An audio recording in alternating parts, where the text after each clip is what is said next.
Hey Pathways, what's going on? Pastor Michael here with your daily dose. Last week Pastor Nate covered Acts 22 when he talked about Paul being arrested after his testimony. This week we're going to dive into this trial that happens in Acts 23. You see, Paul is standing in trial in front of the Jewish courts, and Paul starts his testimony in verse 1.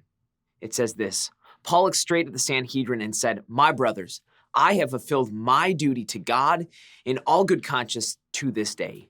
Verse 2 says, "At this, the high priest Ananias ordered those standing near Paul to strike him on the mouth."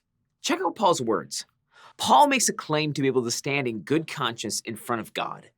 Now, those of you who don't know, Paul was actually kind of a horrible person. You see, before he started following Jesus, he actually persecuted Christians. He went around the country and basically was a serial killer, killing all of these Christians for the faith that they had. But here he makes this claim, this statement, that he can stand in front of God in good faith. That might not make sense to you, but let me break this down. You see, Paul, even though he had done all of these horrible things, was able to stand with a good conscience in front of God because of what Jesus did. You see, Jesus, when he died on the cross, he took our punishment for our sins so that we could be seen as holy in front of God.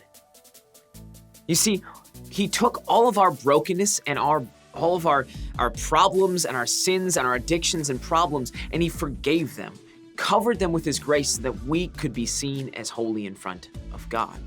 So the question I want to leave you with today is this right here. What are you holding on to that God already forgave you for?